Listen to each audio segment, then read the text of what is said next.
Hello, this is Vicki Simons with the Truck Drivers Money Saving Tips Facebook fan page and TruckDriversMoneySavingTips.com, welcoming you to this Leadership Wednesday broadcast on Facebook Live. Tonight we're going to be talking about some stuff about what to look at, questions to ask yourself if you are potentially looking to become a truck driver. The reason why we're going to be talking about this is because a lot of people think that it's easy to be a truck driver. It's not. There's a certain amount of information that you have to know, regulations you have to follow, and other kinds of things. So let me get right into the heart of the matter. My husband had more experience in truck driving than I did when we were married, and he had actually ridden with his dad, who was a professional truck driver and has other family members who are professional drivers as well. So he had a lot more experience in it than I did. And when he was looking at potentially going into trucking, we went over from our home in South Carolina. But anyway, when he first saw the advertisement in a newspaper about potentially going to work for a driving company, you know, a trucking company, we went over to this little seminar. It was sort of like a live infomercial, if you will, over in Columbia.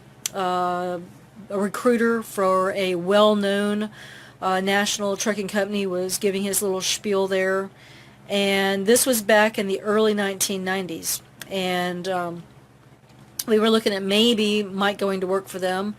And so he talked with the guy, and he said, well, in order for you to get on with this, you need to go to truck driver training school.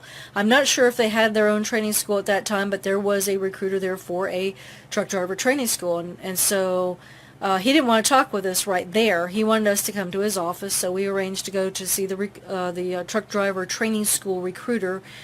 And during the conversation early on, he points to, he's looking at Mike, and he points to me and he says, is she going to drive too? And I'm thinking to myself, here I'm a college graduate, and actually Mike was too.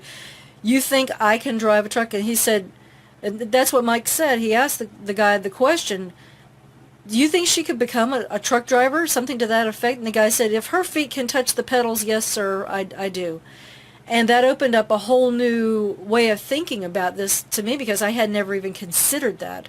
My background was in white-collar work for the most part, and you know, becoming a truck driver was the farthest thing from my mind. In fact, before I became a truck driver, I just knew two things, basically, that these big trucks were big and that they had 18 wheels. Well, when I got into truck driver training school, I realized that not all trucks have 18 wheels, but they're still big. In fact, I was so ignorant that when we were training to do pre-trip inspections, I pointed at the truck and I said, how many quarts does this thing take? And you gotta understand, I was only familiar with the amount of oil that a car took. So this was a paradigm shift for me. And so somebody said, they didn't laugh or, talk down to me or anything, said, no, not quarts, gallons. And I said, okay, well, how many gallons of oil does it take? And they said about 11, and I'm thinking to myself, 11 gallons, man, that's 44 quarts of... Anyway, the thing about it is I was very green going into truck driver training school. And so part of the reason why TruckDriversMoneySavingTips.com exists is to help professional truck drivers save money, and another part of it is to help those who are looking to become professional truck drivers to realize whether or not this is a good move for them, okay? Because it's not a good move for a lot of people for various reasons. I'll give you an example. When I first started, Mike and I, our first trucking company was Swift Transportation, and whatever good or bad you want to say about Swift, we got our experience. We were with Swift for our first 20 months in the trucking industry. And of course, we went on to be with other trucking companies after that. But when I was in training, I was with a specific trainer, and we were doing pretty much dedicated runs. But he had a guy that he sort of did runs with occasionally, another trainer, and the guy that was the other trainer was what they call the last chance trainer. In other words, they put the rookies, the trainees with him if they were basically about ready to get booted out of Swift. Okay, one of these guys was a young, hadn't been married for too long guy who had a new baby at home. I mean, hadn't been born all that long ago, but he didn't want to get his hands dirty. Okay, and it was one of those things where the trainer sensed some of this stuff and knew some of this, and we had a breakdown on one of our trucks, and I don't remember whether it was the one that I was driving. I think it was the other truck, and we ended up stopping somewhere, and they ended up having to bring a crew out from the terminal to get some work done. But this trainee did not want to get his hands dirty to get under the hood or look around at some stuff that the trainer wanted him to look at. And I thought to myself, this isn't going to work. Okay. And it turned out that he washed out of the program. Okay. He was not willing to do what was needed to do. And truckers sometimes get dirty. I mean, they're going to have to get down there and test the pressure on their tires. They're going to have to open up trailer doors that have been out in the nast. I mean, it's just, there are certain things that you have to do when you're, open up the hood and check the oil and pump fuel from dirty fuel islands and things like that. So anyway, that being said, there are certain things that you need to come to grips with before you decide that you're going to be a professional truck driver, and that is to understand that being a trucker is not glamorous. But a program from many years ago called BJ and the Bear, it basically showed the glamorous side of trucking, which does not exist. Okay, the guy never picked up or delivered a load. He never got stalled, and he never had accidents. Halting his progress down the road. Never had snowstorms or whatever to contend with out there. It was basically a glamorous life. And trucking is not like that. Okay, and that's part of the reason why I put our site together. Okay, so anyway. I want to reference a number of pages on our site for you guys and gals to be able to look at for greater information than what I'm fixing to share. All right, the first one would be the page called Become a Truck Driver, an overview of the job and requirements. The thing that you need to understand, somebody sent us something through our website, one of those questions or something, or maybe it was a Facebook comment, says something about, well, if I become a trucker, I won't have anybody looking over my shoulder. And I'm thinking to myself, yes, you will. Okay, the whole federal government is going to be looking over your shoulder. Okay, the Department of Transportation for the national and the state are going to be looking at you. Your trucking company is going to be looking at you. The motoring public is going to be looking at you to make sure you're not doing anything wrong. And if you've got a number on the back of your trailer that says, am I driving safely? Okay, everyone's looking over your shoulder to make sure that you're doing what you're doing. If you have any sort of inspections on your truck, they're going to be looking for things that are wrong on your truck to make sure that you're in compliance. Okay, it is a very highly regulated industry, and you want to make sure that you understand thoroughly what is going to be required of you. Okay, there are some things that, for example, do you have to cross the scales? All right, yeah, if you're driving a big truck, you're going to have to cross the scales unless you can legally go around them. Okay, sometimes you can legally go around a scale. But anyway, check out that page to see what it is that's required of you. And if you cannot do what is required of a trucker, don't become a truck driver. Okay, there was an article up on trucks.com, I think was the website, and the woman, she'd spent 30 years in some other industry, and she became a truck driver, and she washed out because she could not handle it. And I said, basically, she did not do her due diligence before she came into it. And another veteran said, well, she has to experience it for herself in order to understand this. So I'm like, no, she doesn't. There's plenty of information out here about what's required of a truck driver before you enter the industry. So anyway, that being said, another page on our site that you may want to look at is one called Forced to Retire.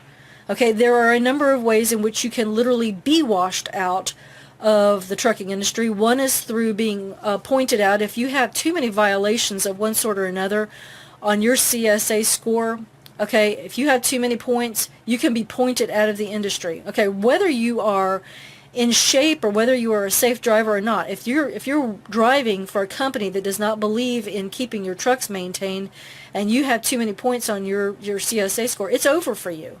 Okay, another way that you could be forced to retire is if something happens to you and you cannot be recertified for your DOT medical card.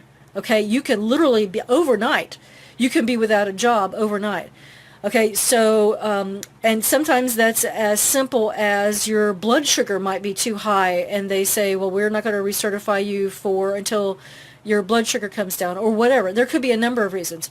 In fact, a lot of times if a driver has if there are certain physical characteristics of a professional driver, if his neck is large, if he weighs a certain amount, just different things, they're probably going to refer you for a sleep study.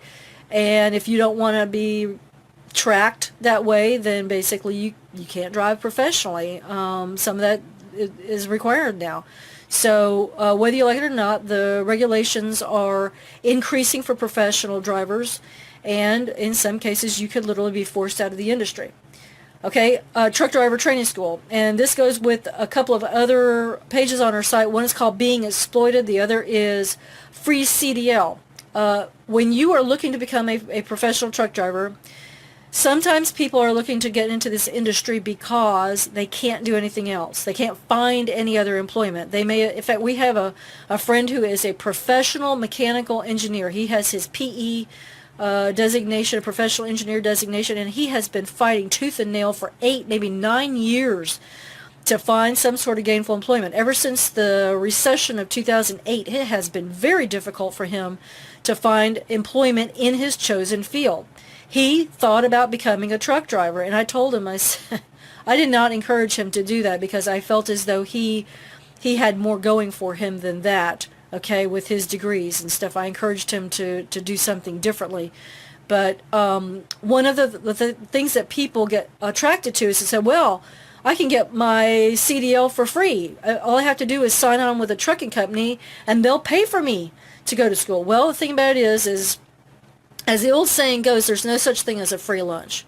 In order for them to give you a so-called free CDL, you're going to have to sign up with some agreement.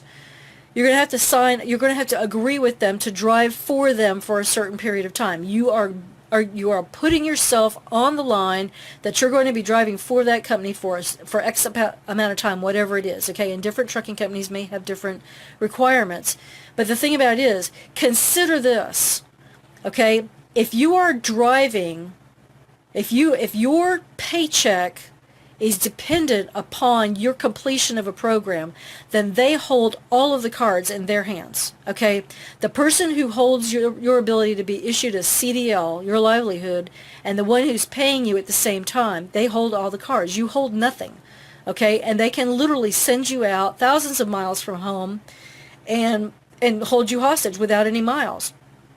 And the thing about it is if you have to have a certain amount of miles in order to get your CDL, okay, then you could literally be up the creek without a paddle. We have heard horror stories of drivers who have been exploited by some of these bottom-dwelling, scum-sucking trucking companies who exploit their drivers, and it is not a pretty sight. So one of the things that I encourage Mike and I both encourage people to do is do like we did, if it's at all possible, and that is to go to a separate, away from a trucking company, truck driver training school, okay? Go to an independent school where your CDL is not hanging over your head. You're basically, it's free and clear, and you get your choice of whatever trucking company you want to go to work for who will hire newbies. Okay, we did. Okay, now, that being said, we had federal student loans that we took out, and we ended up paying those back within, I think it was about a year and a half. We drove together. We were a husband and wife professional truck driving team, and it was a very interesting year and a half that we paid that back. So anyway, the thing about it was we went homeless, and that's another one of my the pages that I would encourage you to look at. If you are single, okay, whether you're male or female, and you can afford to do this, and we have done this twice in our lives, and that is to literally pack up everything in our house except for our car and the things in our car and the things we're going to take with us on the road, and put it all in storage and go and live in the truck full time. And that way you don't have a rent payment or a mortgage payment or something hanging over your head. Literally live in the truck. Now, when you are homeless, when you are living on the road, be aware that there are some things that your trucking company you'll need to understand in advance. For example, if you do not have an APU or some sort of a climate control system in your truck, you may burn up in the summertime and freeze in the winter if you cannot idle. And of course, with the idling regulations in the United States now, you may end up being very, very toasty in the summer or very cold in the winter. So just be aware of that. Okay, Trucker Transition is a page on our site that talks about the various kinds of things that you're going to have to give up if you're going to be a long-haul trucker or even a regional driver. Okay, if you are away from home for days, weeks, even months at a time, okay, there are certain disconnections you're going to have to have. You're going to have a way to get your mail, pay your bills. Your bills are still going to be going on even though you may not have things that are home related.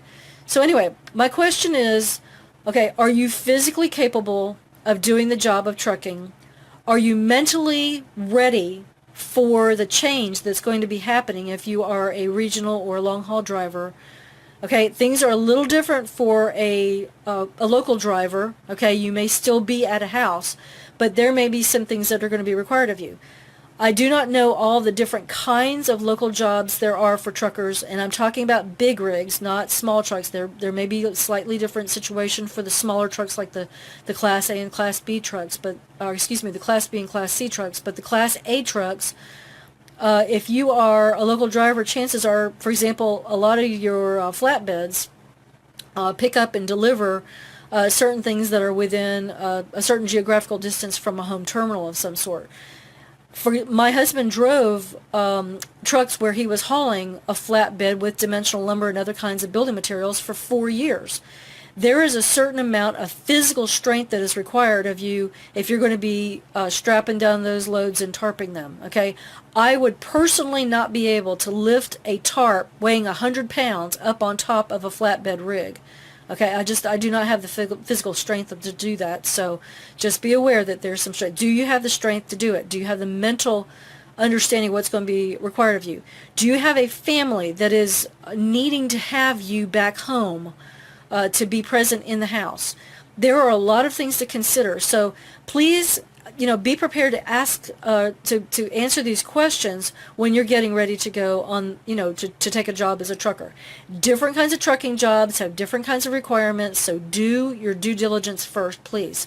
All right, these are money saving tips from someone who has seen too many people waste too much money doing this. There were 5 of us in the room, Mike and me and 3 other people, and he said something to this effect: within 45 days, 3 of you will be gone. Now, I thought that was horrible, but the thing about it was, it's kind of like, look, I've spent all this time and money going to truck driver training school. It's not going to be me. Okay, I'm not going to be one of the ones who washes out of this program. I'm going to be successful. In fact, when I think it was the very last day we were at truck driver training school, and we were talking with the guy who was our classroom teacher. And one of these days I'll talk more about some of the things that we learned in truck driver training school. I really appreciate the fact that Roger, who was a grizzled, old, experienced veteran tanker driver, he knew what it took to be successful in trucking. And he told us, we asked him, do you see us being successful in this? And he said, yes, I do. Now, some of the people that we went to truck driver training school with, they were there to see and be seen. They were not at all serious about being professional truck drivers. They were in it basically it was a big joke for them. And it showed, and a lot of them washed out of the program, and they probably never became professional truck drivers. But the fact of the matter is, this guy at Swift told us that, and I have no idea what happened to the other 3 people, but I was, I was appalled that was going to happen, that they would go through that many people. Of course, that was early on. There are a lot of people who watch out of trucking. Trucking has a very high turnover rate. Now, whether that's people hopping from company to company or just people who are, getting pointed out, or just veterans who are just sick and tired of all the changes in trucking and they just don't want to put up with it anymore.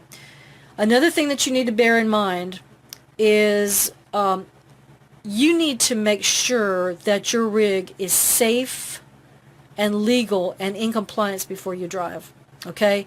Do not, under any circumstances, if you decide to go through with this and become a professional truck driver, I beg you, do not allow yourself to be put in a situation where you are compromised and they try to force you to drive a rig that is illegal in some way.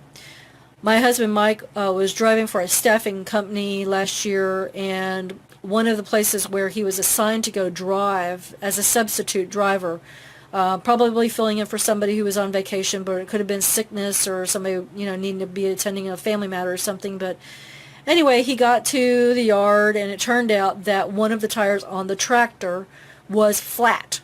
Okay, and the terminal manager, he knew about it, wasn't too concerned about it. No, the load's got to go, got to go. And Mike's like, no, it's my CDL that's on the line. And he ended up forcing the company to get the tire replaced. It was not a matter that it was, just needed to be pumped up. This thing had a more serious issue. But the thing about it is this guy said, oh, well, we've been running it that way for the last 2 weeks. Okay, do not under any circumstances allow yourself to be put in a situation like that. Learn what it is that is going to be required of you as a professional truck driver, and do not under any circumstances allow the trucking company to bully you into taking a rig out on the road that is not in compliance. Feel free to get in touch with us through our website, TruckDriversMoneySavingTips.com, and we'll be glad to do that. In fact, today I published two pages on our site. One was a question that was asked about a problem with a driver's pigtail, the electrical cord between his tractor and his trailer, and the other was basically a review of a service that some drivers use on the road. So the thing about it is we welcome reviews of fuel islands and restaurants and showers at truck stops, and we also encourage drivers to do product reviews and service reviews of products and services that are marketed and sold to professional truck drivers. So that's what we're all about, is helping professional truck drivers to save money. We welcome questions from truckers and also their home support teams on being able to save money. I have been not only a professional driver, but I have been the support team for my husband in the truck as a driver, in the truck as a passenger, and at home while he's been on the road away from home. So I have a pretty good amount of experience with all three. Please be aware, if you're looking to become a professional truck driver, search around on our site for some information. I've given you a number of these pages that I have referenced tonight to be able to help you, and I will probably, after this broadcast is over, put links to these pages in one of the comments below so that you can look at them in greater detail. But if you're looking to become a professional truck driver, just do your due diligence ahead of time so that you don't waste your time or money. Okay, that being said, as always, my husband and I wish you safe travels and lots of money-saving opportunities on the road. Thanks, and have a great night.